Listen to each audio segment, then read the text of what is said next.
So, there's this wizard. Hello, I'm Gale of Waterdeep. He was not a love at first sight experience for me, but this man has grown on me in all of his quirky charm. Me talking to Gale is like that one clip from Clone High. I like your funny words, Magic Man. He's really fun to have around, and his banter with everyone has been really nice and fun to listen in on. He's just a guy who wants to learn as much as he can about the world, and then also likes to be snarky towards Astarion. I am enjoying our walks together. Aren't you, Gale? Sure. In silence. A lot of people who like Astarion have grown to like Gale as well. I'm not sure why, but there is a pipeline of sorts. The Gale girlies are contagious. The Bloodweave ship goes so hard that you start to like both parties of the relationship more than you initially did. But also, I do think Gale is a character that takes a bit of time to fall in love with, for those of us who may be a bit too much like Gale, specifically. I know how I sound in these video essays, and I also know Gale would be the only Baldur's Gate companion to make video essays. He just has that autistic riz. This is a peer-reviewed statement, by the way. Everyone I know who is autistic and also knows of this man has agreed. The weave is his special interest, so it's a good thing he's a wizard. So I've said all of these things. I've said some words, but I have not properly introduced him yet. So who exactly is Gale? Well met, stranger. You find yourself in the presence of the renowned wizarding prodigy, Gale of Waterdeep. Please, no need to be intimidated. My virtuosic talents once caught the eye of the goddess of magic herself, Mystra, who named me her chosen, and her lover. Thanks to a slight miscalculation on my part, that relationship eventually soured, as did the greatest of my powers. Now I'm merely a humble wizard on the road to redemption. Unless I can find the path to something greater. Gale is the Wizard of Waterdeep. He's a kind-hearted human man who's eager to work together to solve the problem of the tadpoles in your brain. He's honestly a pretty great guy, and the only reason that people seemed to dislike him was due to a bug that was in early access, and possibly when the game was first released, that made Gale extra horny for you, making him harder not to romance than to romance. But that's all fixed now and he's a normal person. However, it's still stupid easy to farm approval for him. But is that really a bad thing? Is it really that bad to have this lovable guy around? When you first meet Gale, he's actually stuck in a rock. And if you're going into the game blind and playing cautiously, it's actually really easy to miss him. If you touch the strange portal vortex thing on the rock, though, a hand pops out, asking for help. A hand? Anyone? You have the opportunity here to do the funniest thing imaginable, and give him a high five. Perhaps I should have clarified? A helping hand? At this point, you either help him, leave him be, try to sabotage the portal if you're evil, or if you're playing Dark Urge, you can have a little snack and gnaw his hand off. This does lock you out of taking Gale on as a companion, by the way, and I'm pretty sure this seals his fate as well. I'm not entirely certain because I haven't done that, and I've read too many fanfics that just bring him back in Act 2 with a missing hand, so at this point I'm not entirely sure what is canon and what is fanon in regards to Gale and his missing hand, and whether or not he lives or dies. But hey, if you help him out, or fail to sabotage and help him out anyway, you've got a new wizard friend. Gale seems very knowledgeable about what has happened to him and the rest of you who were unfortunate enough to get wrapped up with the mind flayers. Say, but I know you, don't I? In a manner of speaking. You were on the Nautiloid as well. And I can only assume you too were on the receiving end of a rather unwelcome insertion in the ocular region. He explains the ceramorphosis process, your fate if you don't take care of the little things wiggling around in your brain soon, and then asks if you are among the few who could heal such an affliction. He sounds so helpful and hopeful as he speaks with you. You don't happen to be a cleric by any chance, do you? A doctor? Surgeon? Uncannily adroit with a knitting needle? You seem to know enough about our condition to realize it's beyond most clerics' skills. Most, no doubt, but I find myself hoping to be in the presence of the few. You don't happen to be one of them. Gale is very well-meaning. He does his best to put on a friendly disposition, despite the circumstances, and doesn't seem to hold any caution or concern when it comes to you or the ragtag group of people you have put together thus far. He's willing to work with you and your companions to find a solution. Honestly, I think Gale is very likable from the first meeting. Unlike Astarion, he doesn't react hostile towards you, only to flip around to be friendly once you've established a useful connection via the tadpole. Your tadpole doesn't even connect with Gale when you first meet him. He just says what he means, and for the most part, that can be taken at face value. He and Lae'zel are pretty much the only straightforward companions, if you ignore all of the fancy wizard talk, but let's be real, the fancy wizard talk is a part of Gale's charm. It's also very stereotypical of wizards to talk like that, so it's fun. As you travel with Gale, he will eventually open up to you about a condition that he has gained. He reveals the details pretty slowly, telling you what you need to know at first, and opening up more when you ask later, or when he feels he must be more upfront.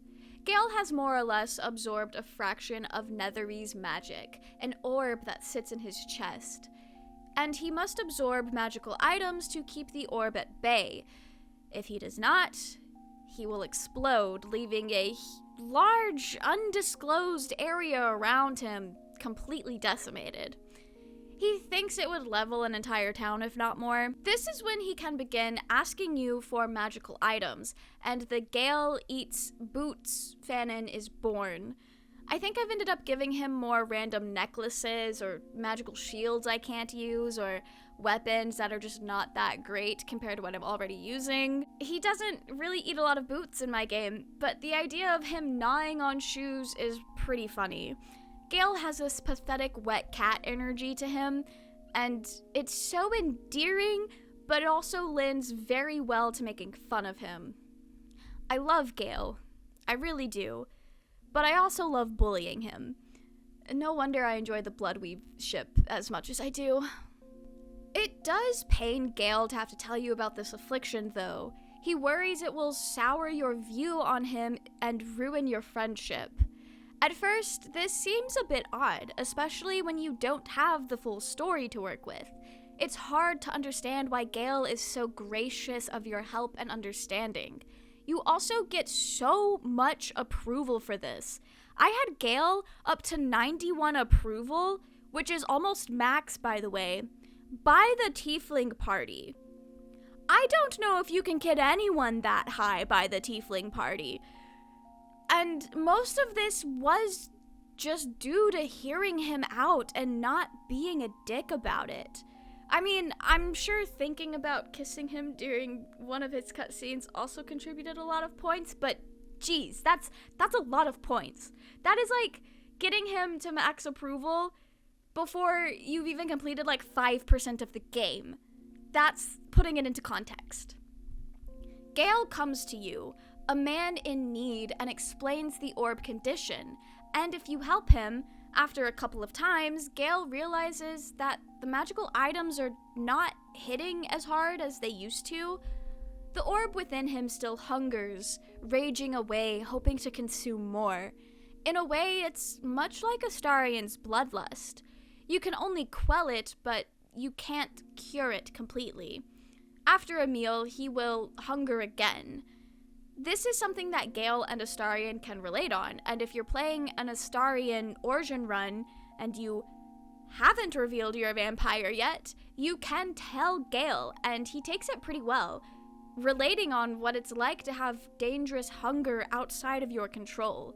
And if you bite him, he's mad about it, but he's very understanding. I didn't bite him, but I have seen I've seen videos of what happens. So when you play as Astarion, you have the ability to bite people from the very start, and if you want to just bite people instead of telling me you're a vampire, you can totally do that. Probably not a great thing to do, but you can do it. Once Gale realizes that the orb is growing more unstable, he does call to explain things more to you and the rest of the group, acknowledging that he understands if people stand against him and sees him as a threat. He still speaks about this even if he was sure that you're on his side and you will continue to work with him. He's very self-conscious about the orb, and he sees himself as a person not worth keeping around because of it. Sure, there's the threat that he'll blow up one day, taking out everything in a large radius with him, you included, but he's still a person with so much to offer. Gale does eventually explain how he ended up with the orb in the first place, and this does put into perspective his negative self-image and seemingly over-the-top gratitude for your help. You really are a soul that steals my own. From all my new rallied heart, I thank you. I thank you all. I understand if you stand against me.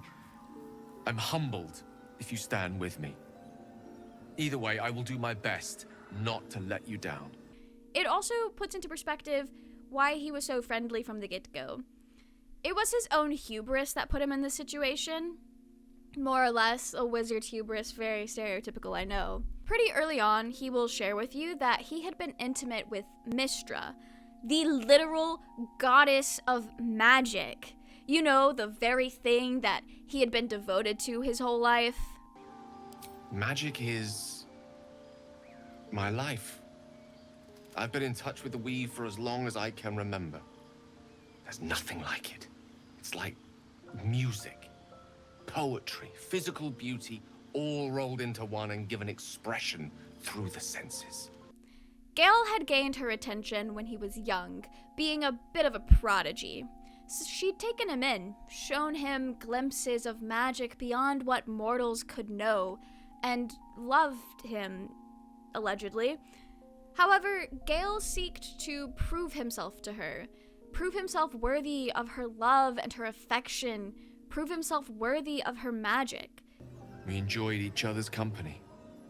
Body, mind, and soul. But even so, I desired more. You see, no matter how powerful a wizard we mortals can become, we never scratch more than the surface of the weave. Mystra keeps us in check.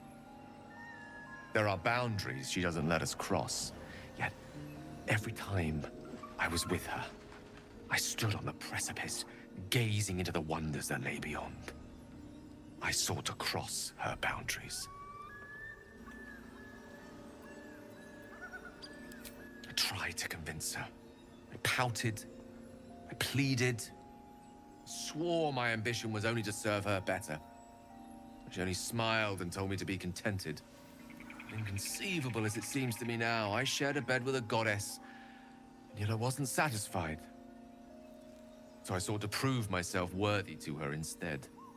He explains how he wished to expand what he could do in terms of magic and accessing the weave. And in order to prove himself, he would track down something that he thought had been taken from Mystra with the intent to return it to her. A grand gesture to prove his devotion. An act of love on his part. Gale explains how long ago there was a man who sought to become a god. Gale thought if he could obtain a piece of this Netherese magic and return it to Mystra for her to reincorporate back into the weave, then he'd prove himself to her. However, that plan horribly backfired, and now he's stuck with this thing in his chest, something that should have killed him, really and truly. He allows you to get a glimpse of what it feels like to have the orb in his chest and what happened to him. You feel the tadpole quiver as you realize Gale is letting you into the dark. You see through Gale's eyes, staring down the corridors of a dread memory. A book, bound, and suddenly opened. Inside there are no pages, only a swirling mass of blackest weave that pounces. Its teeth, its claws, it's unstoppable as it digs through and becomes part of you. And God's is it ever hungry. An act of love, albeit with selfish motivations, gone wrong. An act that was doomed from the start, especially once you consider that the Netherese magic was never part of the weave to begin with, and Gale just didn't know that. In early access of the game, Gale's story was a tad different, sharing that Mystra was starting to shut him out and lose interest in him as a lover before he sought to return this piece of Netherese magic. And his doing so was more of an effort to regain her favor, not just to prove himself worthy of going beyond the average mortal. This implication is still very easily read into the situation, but it is no longer explicitly what's going on here. And honestly, it doesn't have to be what happened, but I do find it interesting to bring up because Gale was more or less groomed by Mystra. Later in the game, when you meet Minx and you can talk to him, he does bring up that they used to have to hide young, talented boys from Mystra because she had a bit of a habit of taking a liking to them, possibly getting intimate and then discarding them when she was done. She has a pattern here that's not really appropriate for her.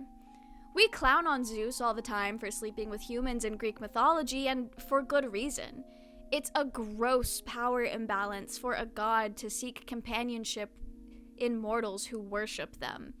And it's a dynamic that Mystra takes advantage of when she pursues Gale.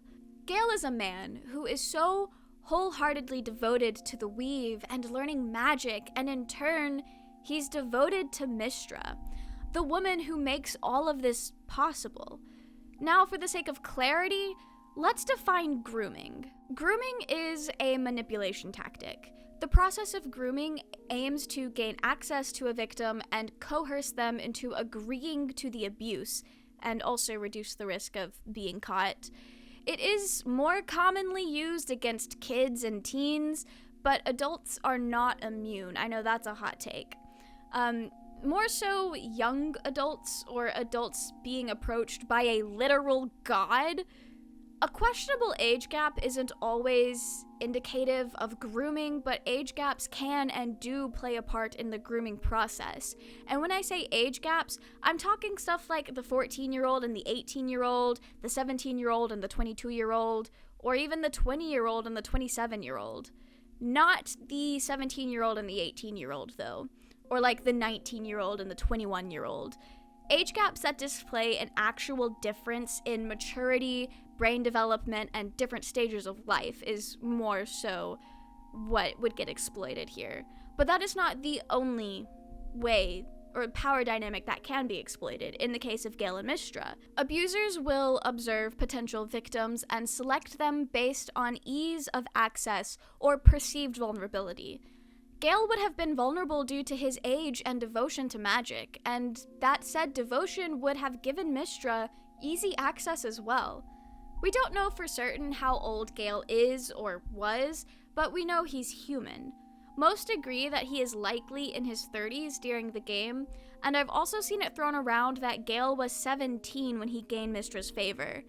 I'm not sure where this information comes from, or if he even was 17, but it is safe to say that he was most likely at an impressionable age regardless. Be it 17 or early 20s, or younger perhaps, but I am of the belief that it was probably in his 20s. This would likely put Gale more on the naive side, which is a vulnerability that is often exploited by abusers regardless of your state of being an adult or not. He's an easy pick, more or less. The next step to grooming is gaining access and isolating the victim. Mystra used Gale's talent to justify her taking an interest in him, and she took him in and became his teacher, cutting out the need for a mortal teacher. Why would Gale seek guidance from someone else if the literal goddess of magic is teaching him magic? Gale himself also speaks about how she went from teacher to muse to lover. He also speaks as if he doesn't have many friends. He mentions his mother early on and how he'd have a hard time getting a letter all the way to Waterdeep from where you guys are in Act 1. So we know he's close with his mother to some degree, but the only person he mentions having in his life is his Tressum, Tara. He didn't have much of a support network, and I'm not sure how his mother felt about his entanglement with Mystra, but it's mentioned that Tara said he needed to stop riding Mystra's coattails and spread his wings to find some mortal friends, kind of implying Tara could see how his relationship with Mystra was bad. It also sounds to me like Gale was fairly isolated before getting mixed up with you and your other companions. After isolation comes trust development. We know that Gale is deeply devoted to magic and Mystra. There's not much else I can say here. He's fully devoted to Mystra, and devotion does come with trust. Once trust has been established, the abuser will desensitize the victim, usually in terms of touch and sexual things, and make their behavior feel normal. Typically with the ultimate goal of getting the victim to do something or agree to something they normally wouldn't. Typically this is sex. In the full release of the game, Gale mostly speaks highly of his intimacy with Mystra. However, in the early access, Gale tells a story of a silly wizard. He explained that Mystra's attention felt like love, even if it wasn't. But the wizard was young, and it felt like love to him, and that was enough. Mystra showed him the secrets beneath the veils draped across the weave, then the delicate veils next, draped across her body. She called him her chosen one as she slipped out of her clothing, an escalation that would throw anyone off, and a situation where Gale felt as if he had no choice in becoming Mystra's chosen. He's supposed to have a choice. Mystra has to ask if a person wants to be her chosen, but when you're a victim of grooming, you're often made to feel like you don't actually have a choice in things. You're primed to make the decision that your abuser wants you to make, while given the illusion of choice. Gale also refers to himself as a mortal plaything in sacred hands, further cementing his lack of agency, or the perceived lack of agency, and how little he thinks of himself after the relationship with Mystra. This isn't kept in the game, and I'm not sure how much stock we should put into it, but I think this does show us what the writers had in mind when creating the dynamic between Gale and Mystra. The dynamic we're left with in the full release falls very in line with this more explicitly unhealthy relationship that's painted here. And Gale does think pretty little of himself in the full release as well. All the signs are still there, just hidden. Which I think is an interesting choice because a lot of the times, male victims of grooming or abuse in relationships in general get very overlooked, and oftentimes don't realize that they are victims because society praises them for bagging the older baddie. Gale would be praised for sleeping with a goddess, when in reality, he's a victim of her abuse of power. Now that we're all on the same page here, I don't think it's entirely fair to be so harsh when judging Gale for trying to cross Mystra's boundaries and seek out the Netherese magic in order to prove himself worthy of more. We don't know if Gale had any boundaries before Mystra, but I do know the process of being groomed will methodically strip you of your boundaries, little by little, until the abuser is so far past what the victim was initially comfortable with that by the time the victim realizes what's going on, it feels as if it's too late to put those boundaries back in place, and any attempts to do so are dismissed by the abuser, because they've already got the victim under their thumb. So with that in mind, I understand why Gale didn't take Mystra's boundaries seriously. She likely created a space where his boundaries meant nothing, so why should hers? I'm not saying it's right. I'm not saying Gale should have dismissed Mystra's boundaries. All I'm saying is, I understand. And since Gale is fictional, we get the privilege of feeling like we know all of his motives for disregarding her boundaries, We know he only did it out of love and a selfish desire to be more than he was. It wasn't an attempt to hurt Mystra, it was an attempt to put himself on equal footing with his lover. Not to become a god or to be someone who is better than, but to be someone worthy of Mystra's love, of her power. More than just a mortal plaything to her. But his plan backfired, and Mystra tossed him to the side. His ex-girlfriend is the goddess of everything he's devoted his life to.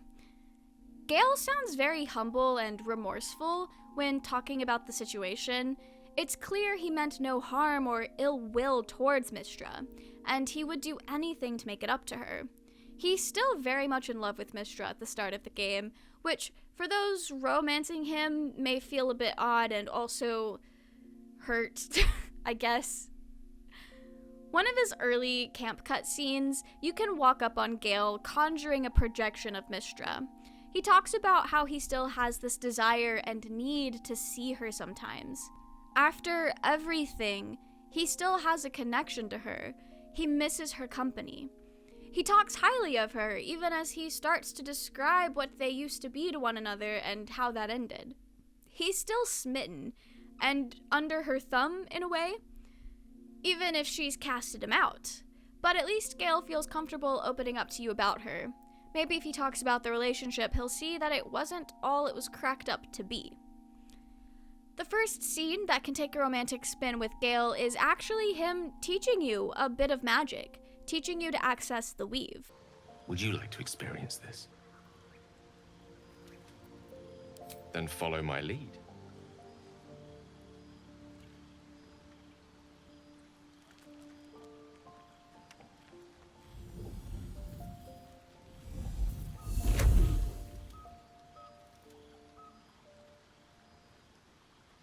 Now you.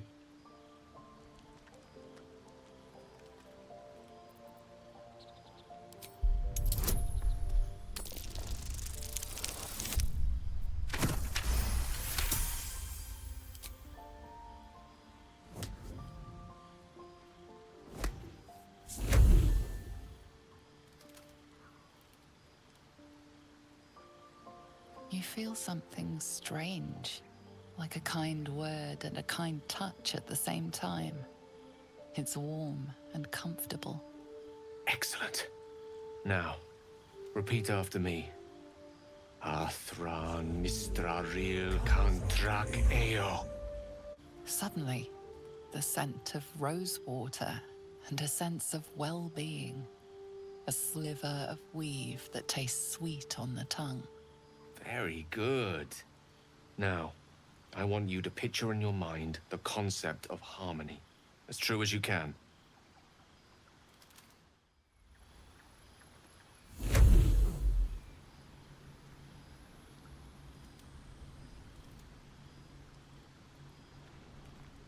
Even though Gale comes off as a bit of an asshole when talking about magic if you aren't a wizard, in this moment, a lot of that elitism on being studied in magic is stripped back. And he's seeking a genuine moment of connection with you, sharing one of the most important things in his life with you as a friend, or perhaps something more. He's very patient in teaching you how to conjure the weave, and he seems excited to be sharing this information with you. One thing that I want to insert here about the weave and the whole feeling loved by Mystra that Gale has is, when you conjure the weave in this scene, the narrator does describe how it feels like love, how the magic and the weave feels comforting. And I think that might be part of why Gale felt that Mystra loved him. That feels related to me. But during this scene, if you follow the romance branch, Gale gets flustered very easily. I didn't think... You perceive quick-fire gusts of embarrassment, trepidation, and finally, elation. Sorry, I wasn't expecting... But it is a pleasant image, to be sure. Most pleasant, in fact. Most welcome. He's so wrapped up in the ecstasy of sharing magic that you imagining kissing him catches him off guard. He didn't realize that you'd feel that way about him, of all people. Embarrassment is what he feels at first, and he's so real for that. But after a moment to process, Gale is flattered. You have successfully rizzed him up, more or less. The way that he gets really flustered is kind of funny because I'm not sure about you, but this whole teaching magic scene, it felt like we were moments away from kissing or Gale professing love the entire time. Most of his cutscenes kind of feel that way. So when I played into the romance and he was a bit taken aback, I was kind of shocked. But after taking his character into consideration, it feels more like he doesn't consider himself worthy of your affection. The way he trips over his words, the way he didn't think, implying that it never crossed his mind that you could like him. Even if he might like you, that's a one-sided unrequited love in his head. I'm honestly not sure if he is actually flirting with you before this, or if the weave just feels like love, especially since at this point, it is pretty clear he does still feel something for Mystra. So I'm not entirely sure how to read that part. Maybe Gale is just being friendly and I'm a straight cis man that thinks being friendly means you're in love with me. I don't know. If you want to continue pursuing Gale romantically, your next chance to lay on the moves will be at the tiefling party. Or the conversation where Gale tells you about Tara. It all depends on how quickly you got to that teaching magic scene, which will happen at the tiefling party if you haven't gotten it yet. This next scene is also kind of part of his character lore. It's the follow-up of what we've talked about already, and it's honestly super cute. And it's a cutscene you can get without explicitly romancing him as well. Or maybe I've just accidentally started a Gale romance in almost all of my playthroughs and didn't realize it. Gale talks about how lovely the evening is and how it's a view he'd like to share with his companion. Beautiful night, don't you think? Nothing like a brush with destruction to make one appreciate the majesty of a celestial canvas. It's a view I would once have shared with my companion, though definitely unaccompanied by such revelry. She preferred it when we were alone, curled up before a crackling hearth with some ancient, esoteric tome between us. Ink glinting in the firelight. At first, it does sound like he's talking about a lover, but it becomes clear he's talking about his cat. However, Tara is more than a cat. She's a tressum. In Dungeons & Dragons, a tressum is a magical beast resembling a small winged cat, with an intelligence being just a bit above the average human. So, that's a pretty solid friend, if you can converse with her. Gale talks about how he wasn't alone because he had her with him. He speaks of her as an assistant or a companion, not a pet of sorts. If you're seeing this at the tiefling party, he will also mention how proud Tara would be of what your group has done for the tieflings and how he's given her little to be proud of lately. And I think he also brings this up later. But the tieflings, helping the tieflings was very thematically on point for when I got this cutscene. She'd be most impressed by our efforts saving these tieflings. Proud, even. And I've given her little to be proud of recently. After I was afflicted with my condition, and locked myself in my tower for an entire year. I was inconsolable, wallowing in my self-inflicted tragedy. When talking about disappointing Tara, Gale is mostly talking about the whole debacle with Mystra and the orb here. But he also shares that he locked himself away for a year in a depressive episode, more or less.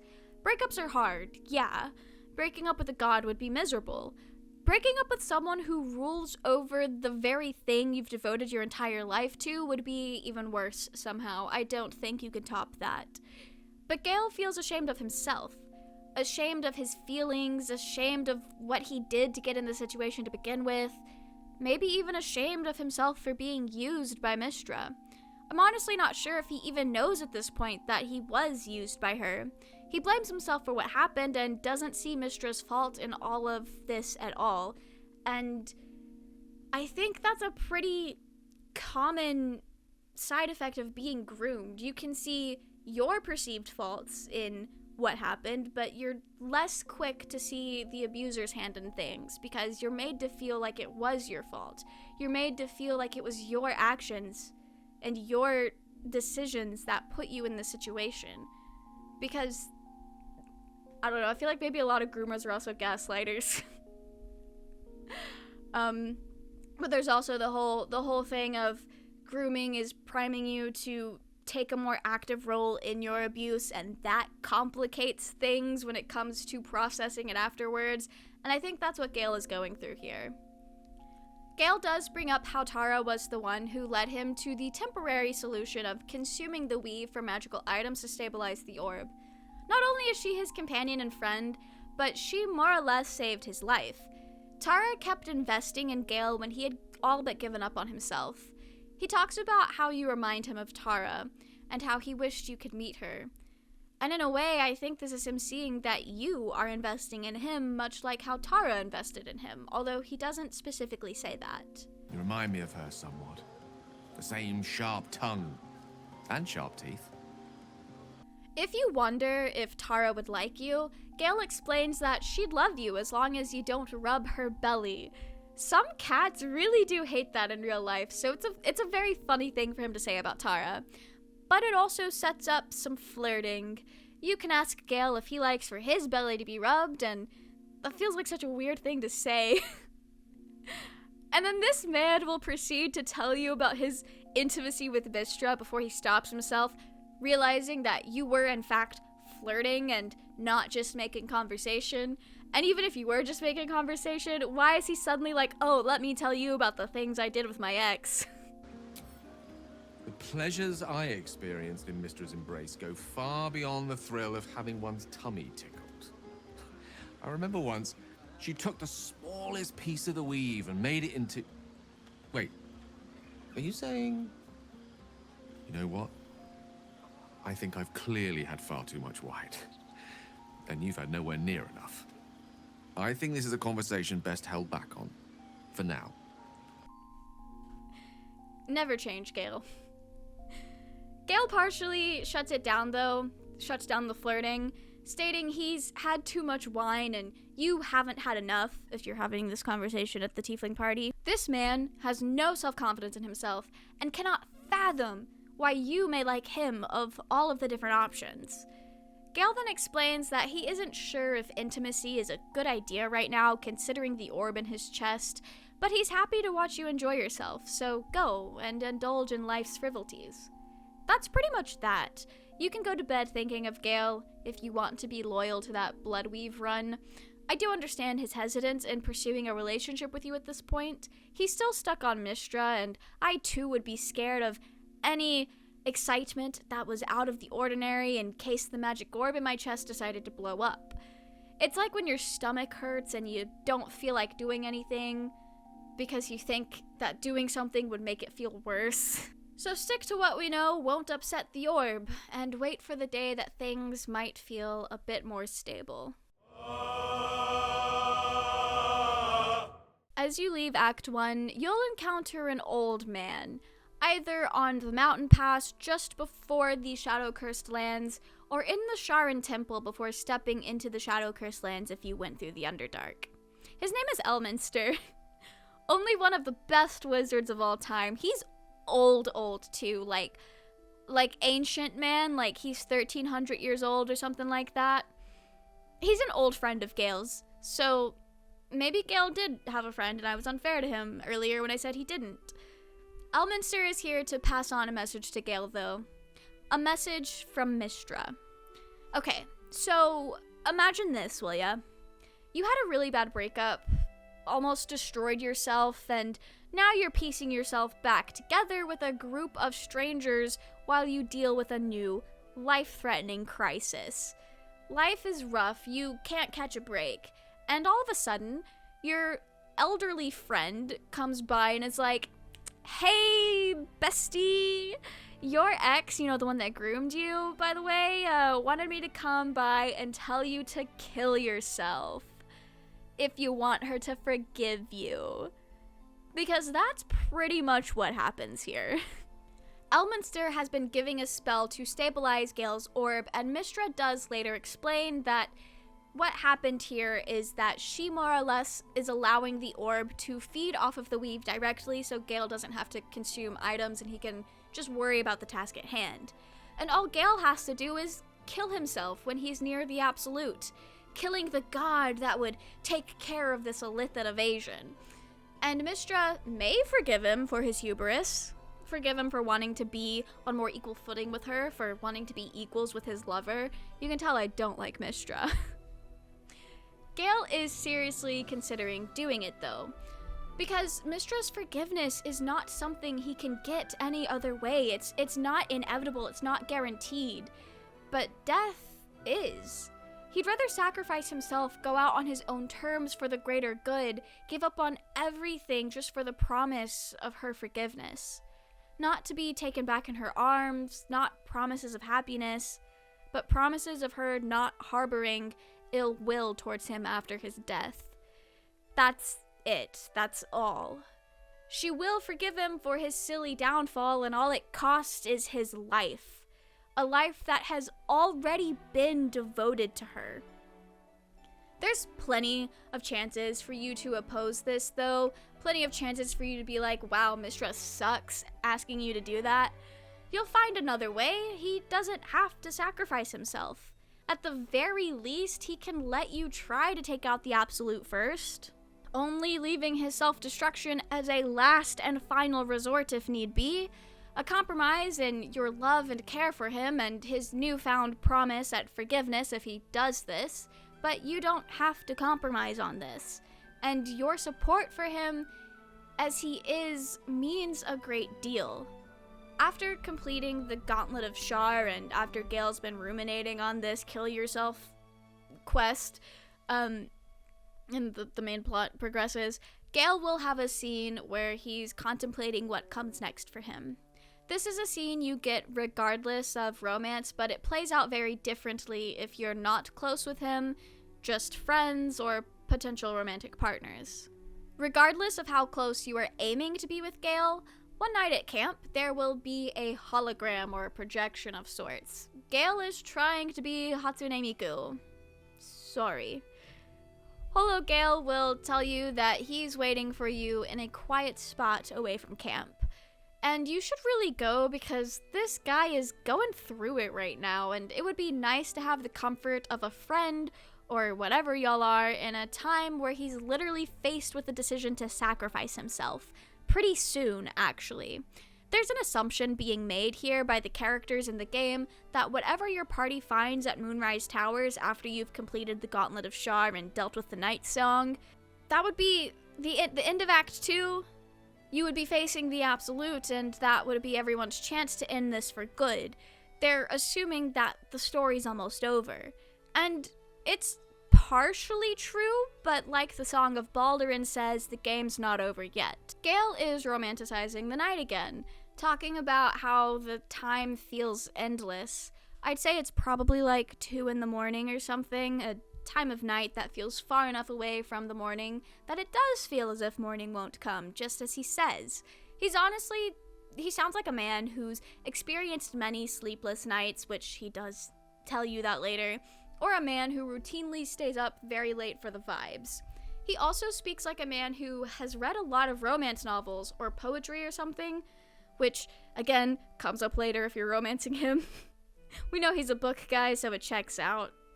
He's thinking about his death, though, trying to savor what could be his last night. Thank you. But even if we do find another way, perhaps this is the right way. The end fate wishes for me. There is no point in running from the inevitable. Better to meet it on my own terms. At the start of this cutscene, Gale talks as if he's ready to end it all, accepting his fate despite how heavy it feels. But he does admit he's having second thoughts. He wonders if killing himself is the right way to end his story. Meet fate on his own terms instead of delaying the inevitable? It's grim, but he's comforted by your presence either way. If you're romancing him, the whole thing is also a lead up to him professing his love and sleeping with you. He puts himself out there because he believes that these are his final hours, and he doesn't want to leave things unsaid or bonds left unbonded. One moment with you could sate me for a lifetime and prize the fear from my heart. I'm so very glad you came to share this with me. I know this is all unreal, but I created it for you. You must know that you're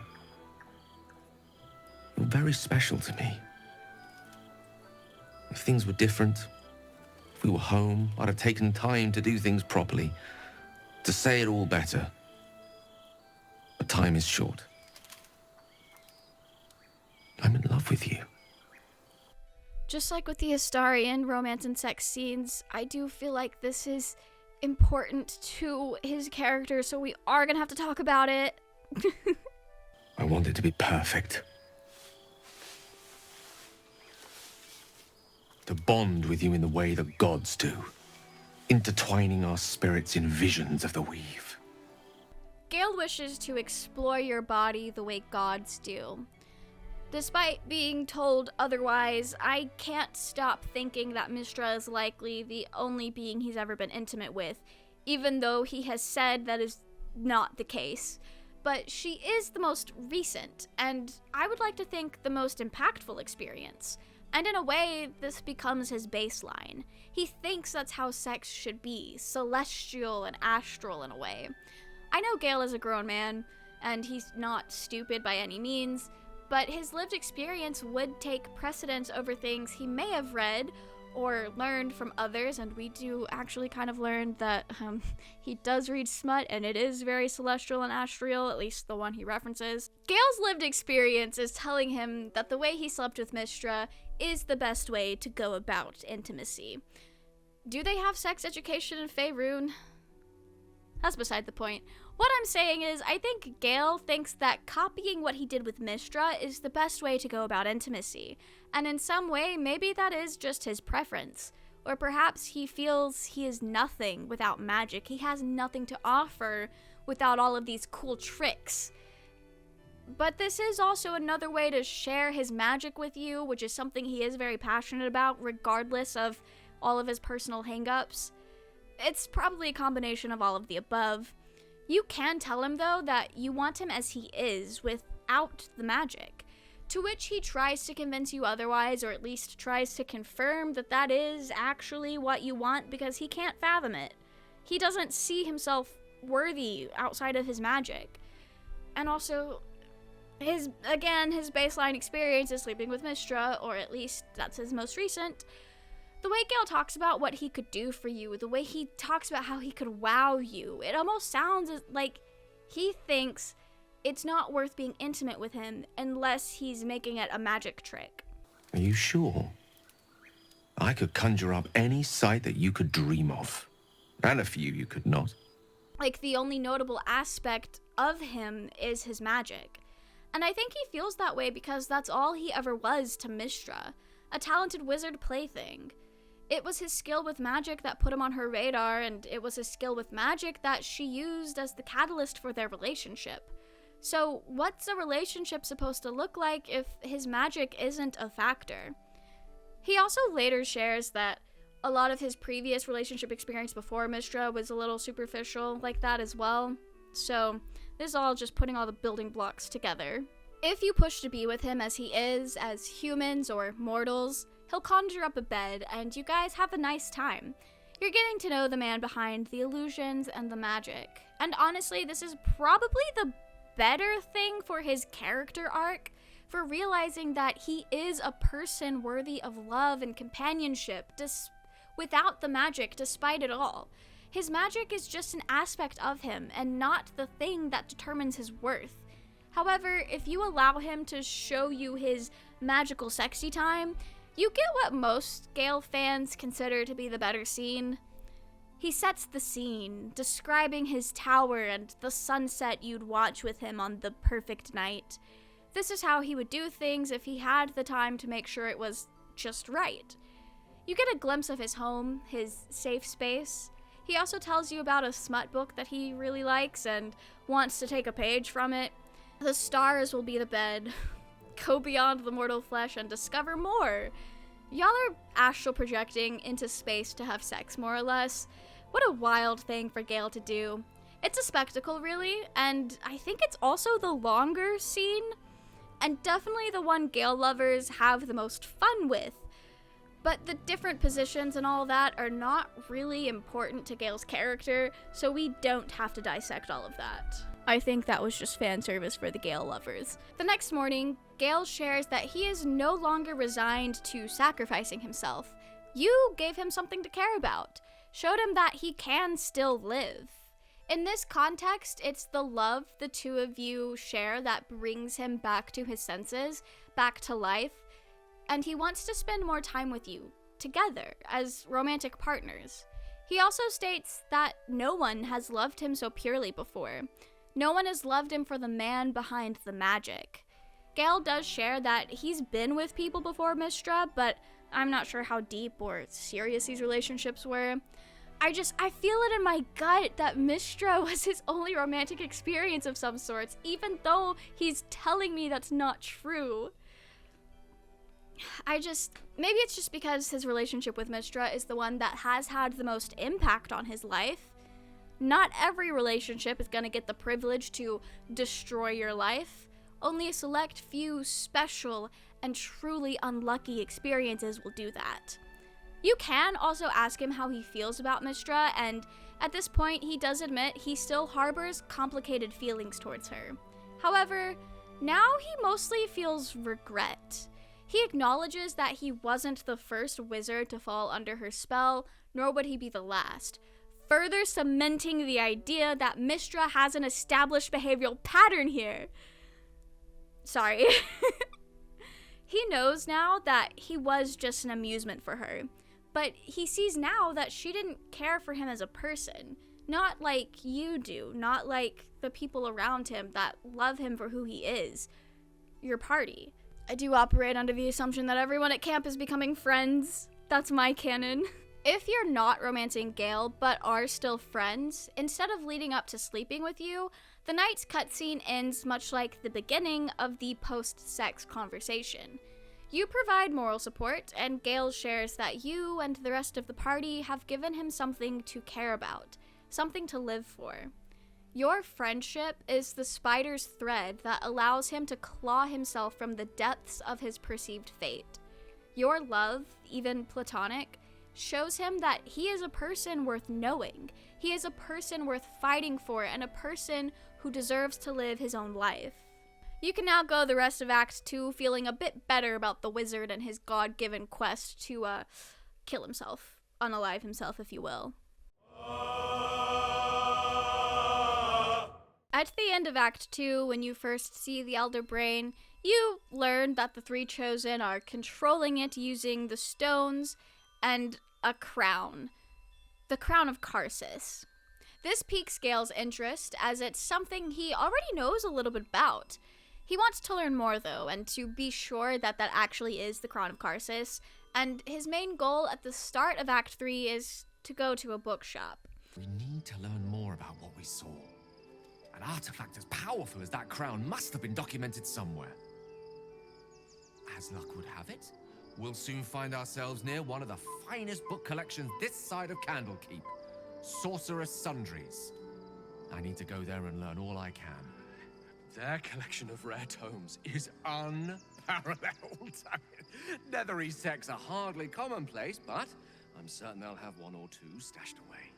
You'll have to forgive my eagerness, but if my suspicions prove to hold water, this could be the answer to all our problems. Honestly, it's really cute how eager he is to go to Sorcerer's Sundries. Me when I start talking about going to anime conventions. Gale's on a quest to gain knowledge. He's got an idea cooking, and despite the humbling he's experienced before the events of the game, his hubris is acting up again. He wants to learn more about the Crown of Karsus, which, you know, is helpful. It's helpful to know as much as you can before facing the Absolute again. However, after learning of it, Gale starts to think that maybe he can become a god. dethrone Mystra and be better. Now let me be clear.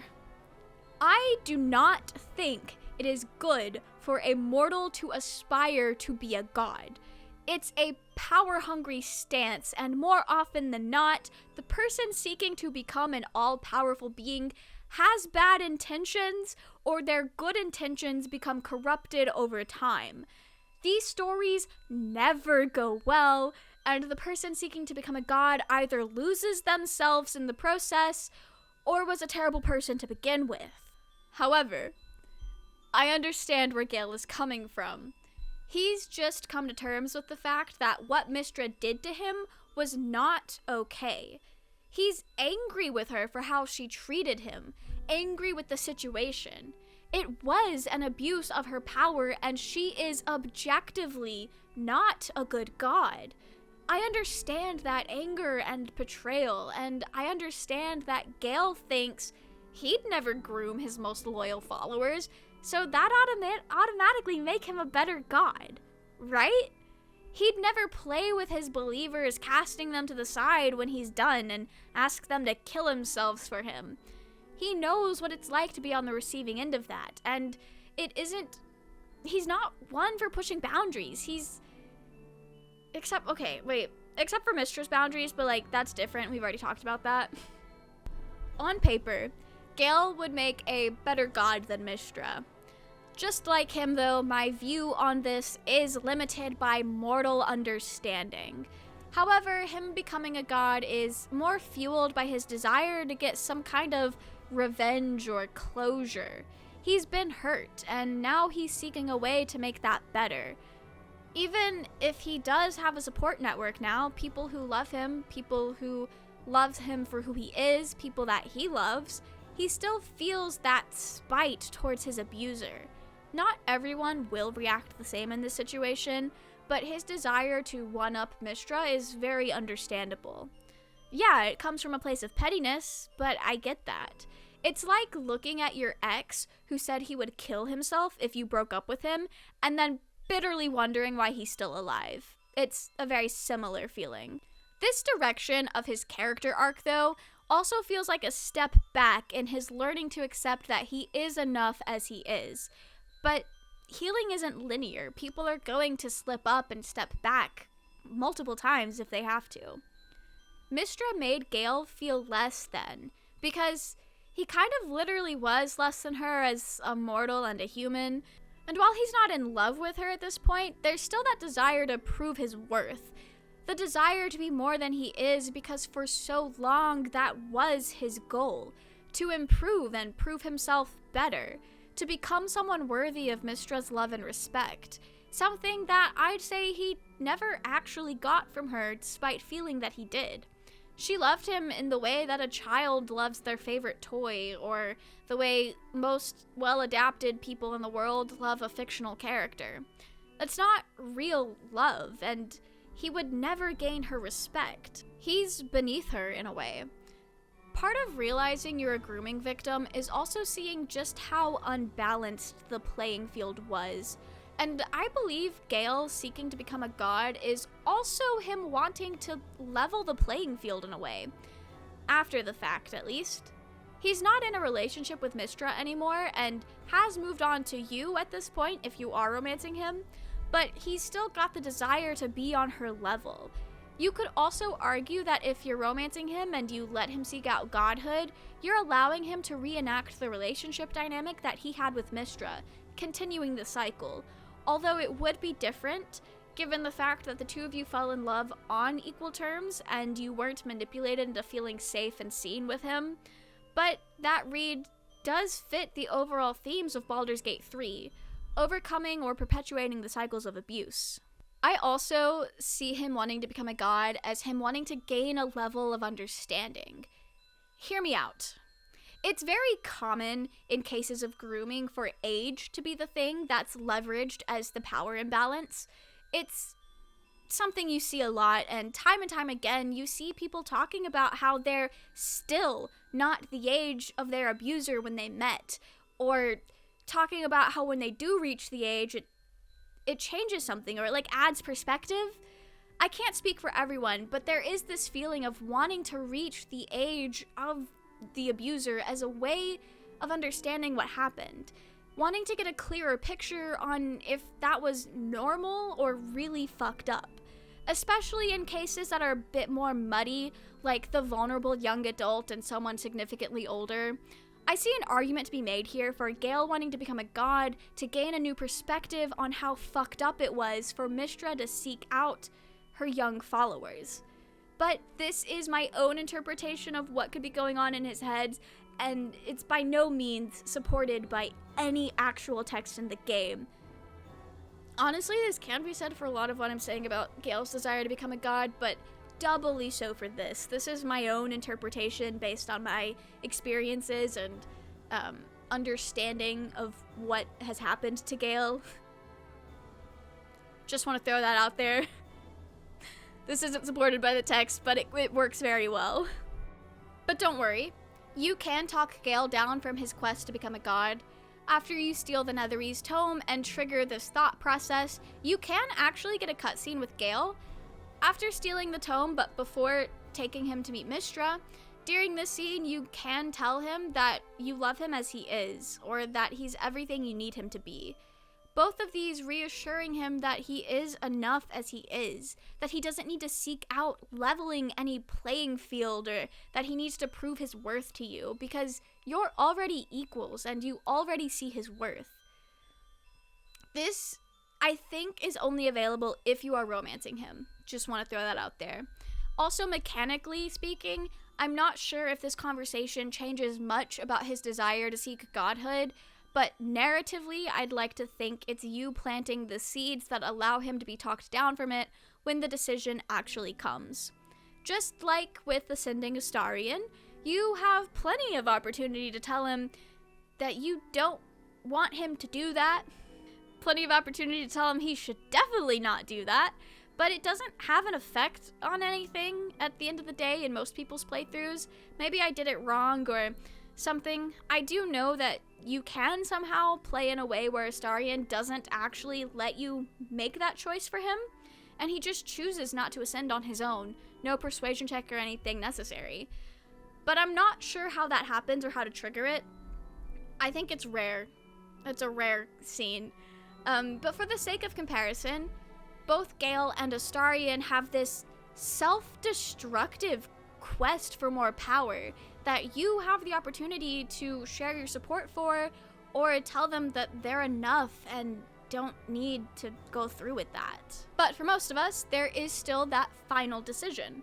That final moment where we can support their self-destructive decisions that comes from a place of hurt, or support them as a person and convince them to live their best life.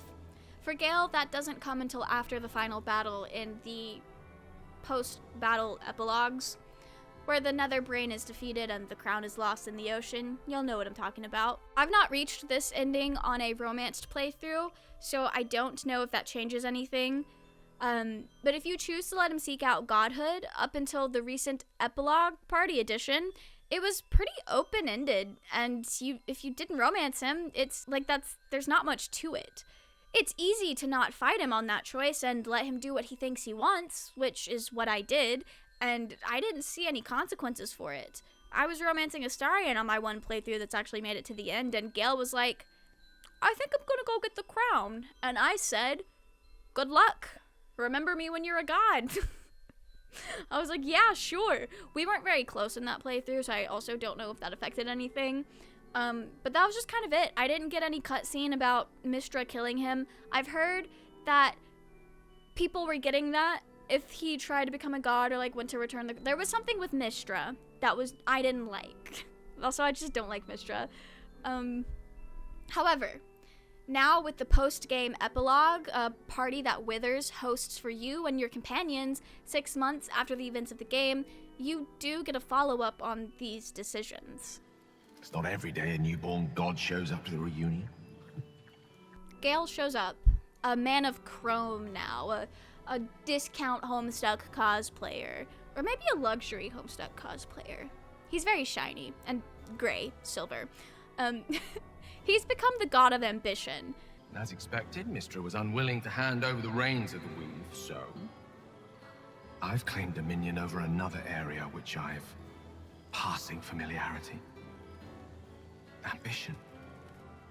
Failing to actually take over Mistra's position as the god of magic, but it also might be because he's working with Netherese magic and it's different from the weave. That's probably a huge factor in how that happened.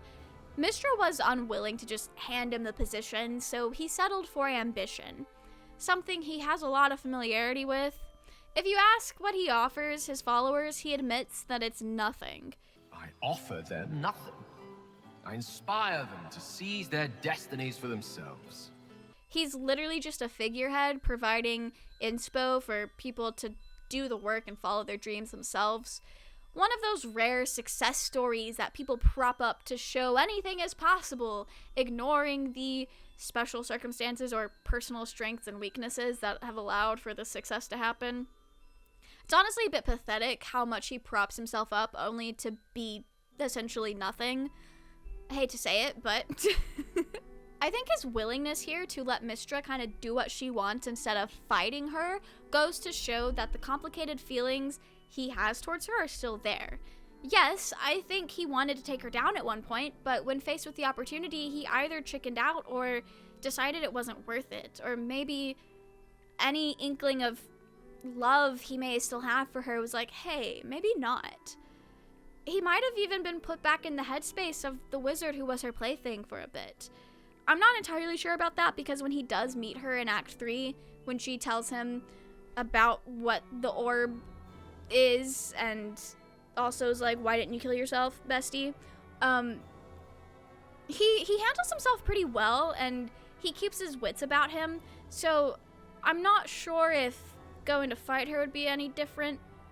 It's all up to interpretation at this point.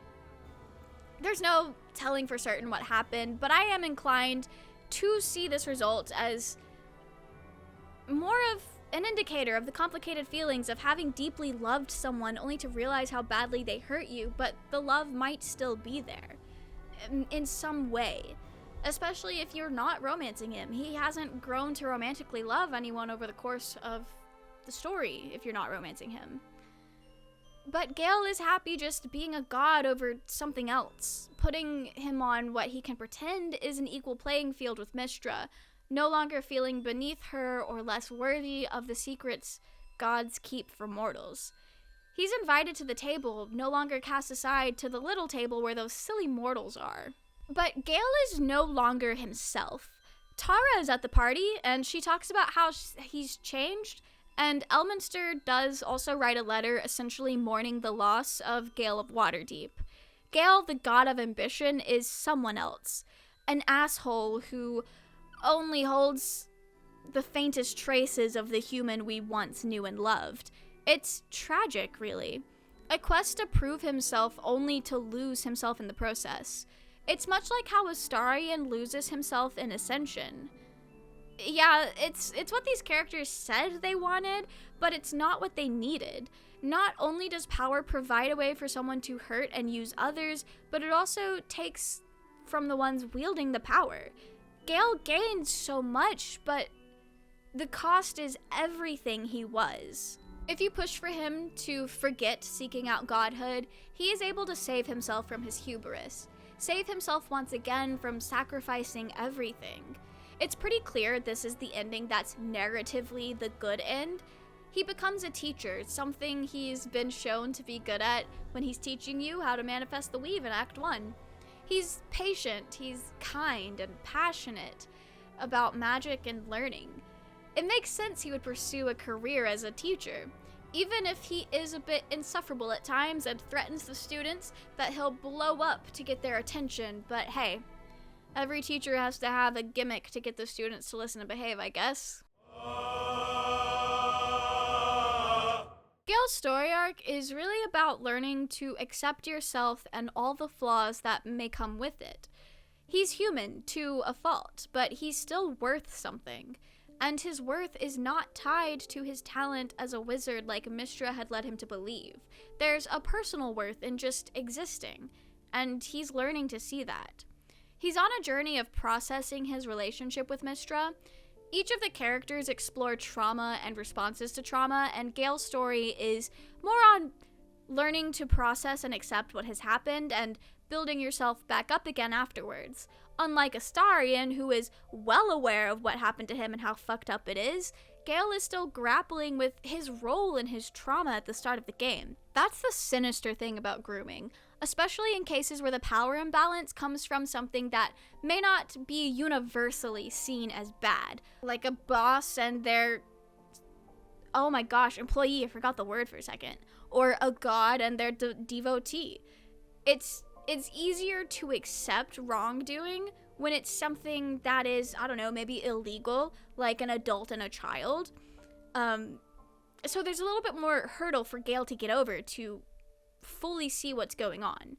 Gale's story is also meaningful in the sense that most male grooming victims are overlooked. We live in a society that, up until recently, celebrated young boys being able to sleep with adults, instead of realizing that the adult woman, or whatever, was preying on the victim.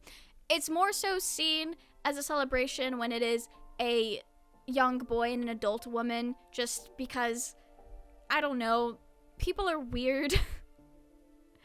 I do believe that people are talking about this more, though, and we see it talked about in media as well.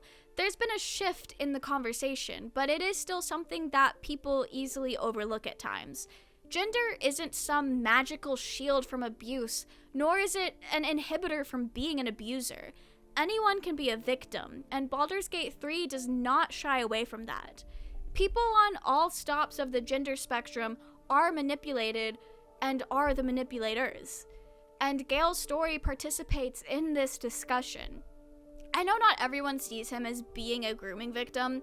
Some may see it more as an exploitation of religious devotion, but I see that devotion as one of the aspects of the power imbalance between Gale and Mystra that Mystra exploited. I really didn't mean to make it sound like Gale's whole character is his past with Mystra, but that is the main component of his character arc, and therefore the thing I'm looking to unpack here. Like everyone else, though, he's much more than his abuse, or whatever you want to consider the dynamic between Gale and Mystra to be. Gale is a silly wizard, full of quirks and charm. He's eager for knowledge, and his banter between companions is fun. He's also really funny. But if you watched a Gale video essay all the way to the end, I don't have to tell you that. You already know, unless you're just watching this video to see what the whole appeal is. Also, I couldn't fit this in anywhere, it just wasn't related to anything, but Gale is the only character in the game that acknowledges when you're walking around with no clothes on. No one else says anything to you.